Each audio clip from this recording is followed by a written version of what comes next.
Okay, same thing as the last video. I don't have time now when I'm studying to like narrate my thoughts while I'm writing the notes, even though I'm sure that's useful for people who haven't seen the material yet. But if you've already read the material and you know most of it, you just need a refresher, then I will go over the brief of the study and then my notes. So, the brief of I don't know if it's Fagen or Fagen. Both sound terrible, but we'll go with Fagen just because, you know. Okay, so Fagen et al. In brief, the study explored the effectiveness of secondary positive reinforcement for training working elephants to voluntarily participate in trunk washing, a veterinary procedure used to test for TB.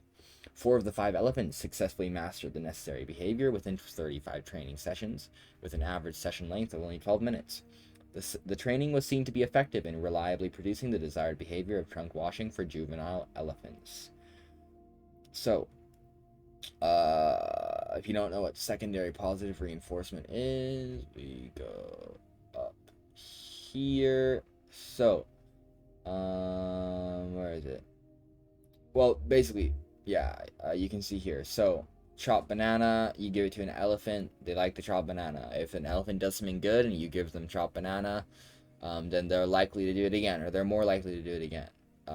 And then you use a whistle to basically improve that sequence, where basically the more brief the duration between the elephant's action and the elephant's behavior and the reward, the better. And so the whistle kind of fills that gap where they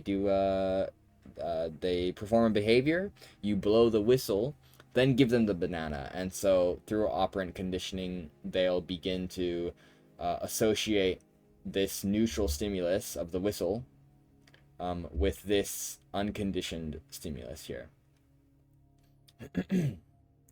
Yeah. And then so once they associate this neutral stimulus of the whistle, right? Neutral stimulus as in naturally it doesn't mean anything for an elephant to hear a whistle, but naturally chopped banana is a good thing for an elephant because obviously it feeds them and it's food and it tastes good. And so that's why it's an unconditioned stimulus. But eventually they'll associate the neutral stimulus of the whistle with the unconditioned stimulus of the chopped banana, and the whistle will become a conditioned stimulus, and the happy elephant will be a conditioned response instead of an unconditioned response. So the whistle is the secondary reinforcement, while the chopped banana is the primary reinforcement. This is all operant conditioning, right?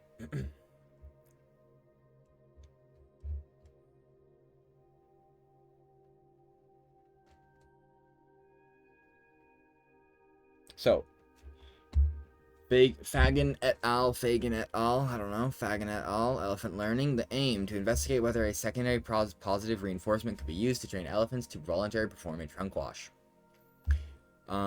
Research methodology. Controlled observation of elephant training sessions at their stalls, chained where they lived. So that's a naturalistic setting. Structured behavioral checklist measured successfulness of elephants during training. For example, examples of the trained behaviors: trunk up, trunk down, blow, etc. Sample: 5 female elephants, 4 juveniles, 5 to 7 years old, and 1 adult, at least 50 years old, chosen as they were gentle, not pregnant, and their mahouts were happy to take part. No previous experience with secondary positive reinforcements training. They had only ever been trained using traditional methods, and the mahouts were present during all sessions with the trainers, but did not interact with the elephants. Procedure: they were trained in mornings and afternoons. To complete a trunk wash, they had to put their trunk into the trainer's hand, lift their trunk and hold it there, lower their trunk into a bucket, blow, and then hold steady afterwards to signal the end of the trunk wash. And initially, the movements were just the movements were learned on their own without the syringe. The training techniques: capturing means that they are rewarded for natural behaviors which fit the behaviors needed for the trunk wash. Yeah. Okay, I'll be down in a second. Sorry, my freaking parents made dinner. Okay. we'll get done with this real quick. So, yeah, capturing rewarded for natural behaviors which fit the behaviors needed for the trunk wash. Luring, which means to get unusual behaviors to happen, they would encourage them via positioning of treats. Like, for example, if they want the elephant to extend their trunk, then they would put a treat just outside of the reach, you know. Shaping, where to begin, they would give rewards for any behaviors similar to the final goal, and then gradually reward them for only the more accurate behaviors. And then finally, secondary reinforcers, like the whistle, taught to associate the whistle with the banana, and closes the gap between the behavior and the reward. Then verbal cues, behavioral chaining. So one-syllable cues were used to prompt them once all 5 behaviors were learned. They were non-words. And behavioral chaining was used to encourage ordered behaviors, starting with rewarding them for just chaining 2 behaviors in the right order, and so on until all 5 were done in order. Syringe/sample fluid. They introduced the syringe and fluid once the behaviors were learned, since it was an aversive stimulus and they didn't want to do it in the beginning.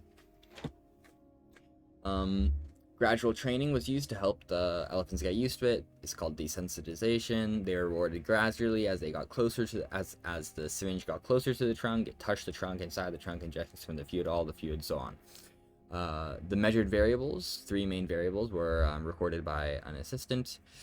The minutes of training from the first cue given to their response to the last cue. This is a real question. They ask you how they measured the time. It's so stupid, but this is a real question. So the minutes of training from the first cue given to the response to the last cue, to the elephant's response to the last cue.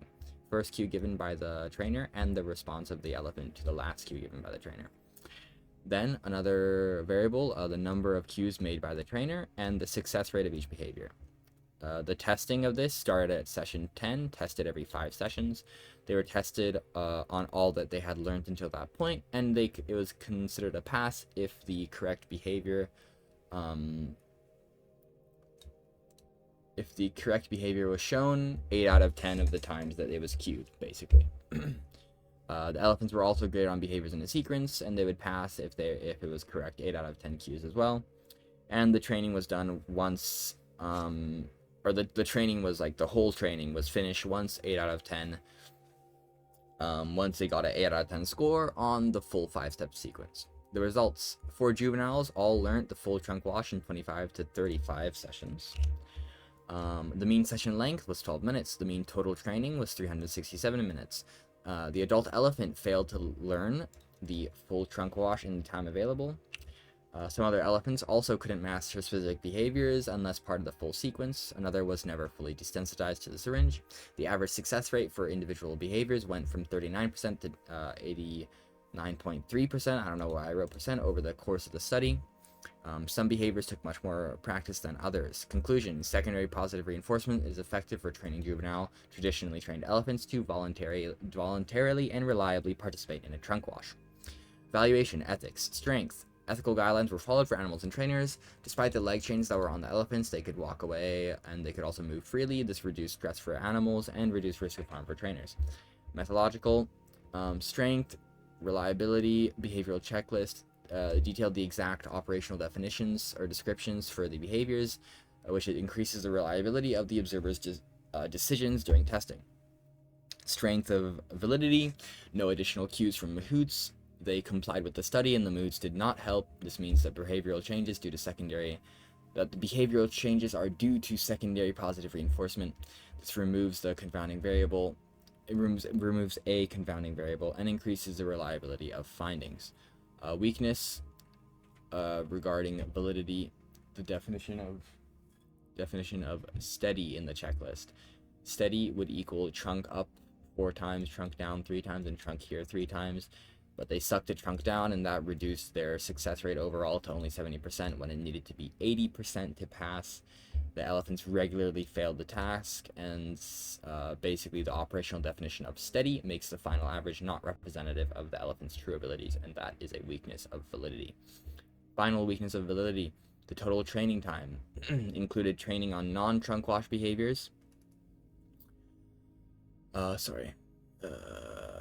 Total training time include training on non-trunk wash behaviors. My brain's turned off. Okay. Total training time included training on non-trunk wash behaviors. And obviously that doesn't make sense. Total time doesn't reflect the total training for the trunk wash itself, and the total time would be lower if it was measured accurately, and that reduces the validity of the findings. Then, objective, subjective, weakness, rating success. The measurement of success was subjective. The checklist definition rating was objective to an extent, but it wasn't only that. The trainer also needed to decide if they felt the elephant would be successful in a real trunk wash, and that introduces observer bias and actual, an interpretation, and that is subjective.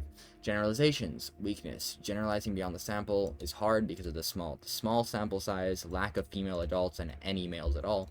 The only adult female had medical issues, which may have skewed results, and that means that you can't generalize to male elephants or adult females.